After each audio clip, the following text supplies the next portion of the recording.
Hallo und schön, dass du wieder auf meinem Kanal vorbeischaust.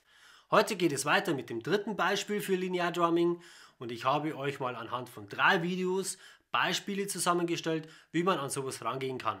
Und im ersten und zweiten Video habe ich euch schon einige einfach, aber dennoch gut klingende Beispiele gezeigt und diese Videos verlinke ich hier und auch unten in der Beschreibung nochmal, wer sie noch ansehen will.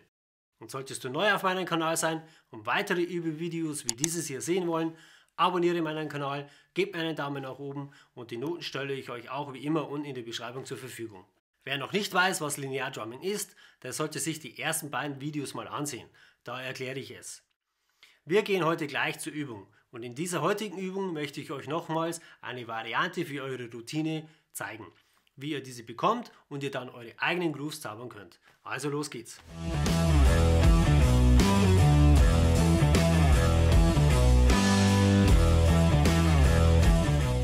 Ich habe euch heute mal eine etwas andere Kombi, bestehend aus der Hi-Hat und Snare im 16. Feel zusammengestellt und diese Kombi spielen wir auch wie bei den anderen Videos immer auf der ersten und dritten Viertelnote.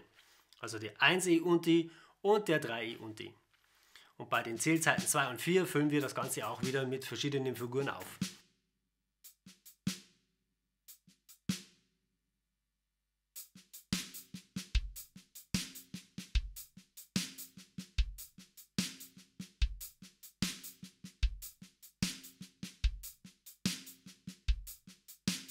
Und um das Ganze abzuspeichern, übt am besten auch wieder zuerst die einzelnen Grooves.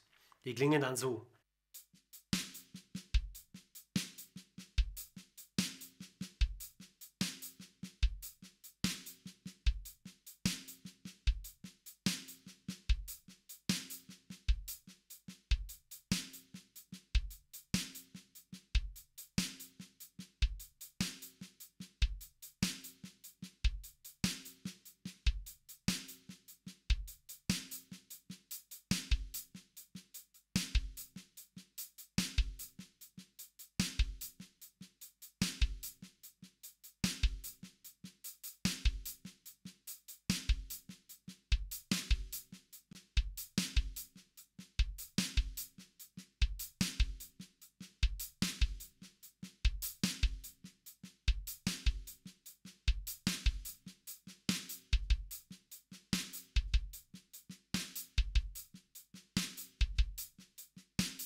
Und mit diesem simplen System könnt ihr eure Routine, Koordination, Unabhängigkeit und Kreativität für das Linear Drumming üben und erweitern. Auch hier wieder sehr wichtig, experimentiert dann, wenn ihr die Grooves drauf habt, etwas herum. Mal ein paar Schläge auf die Ride-Kuppe, Toms einbauen, verändert den Handsatz und so weiter, bis ihr frei spielen könnt.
Was ich auch empfehle, das Ganze dann mal so zu üben, dass ihr die einzelnen Gliedmaßen übt, wie in diesem Video. Das verlinke ich oben nochmal und auch unten.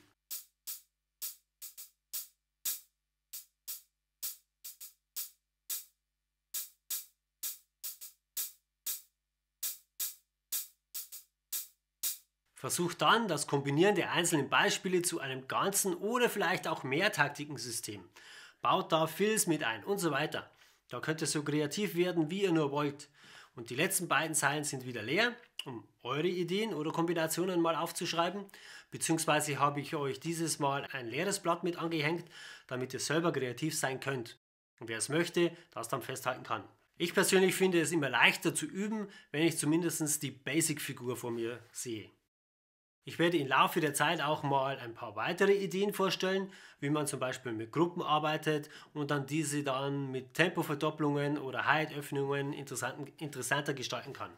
Also in diesem Sinne, ich hoffe, ihr habt Spaß an diesen Übungen und wer es noch nicht getan hat, gebt mir einen Daumen nach oben, supportet meinen Kanal mit einem Abo, besucht mich auf meiner Tipeee-Seite. Und diejenigen, die es gemacht haben, vielen Dank an euch alle. Es werden noch etliche Übungen kommen und bis zum nächsten Video.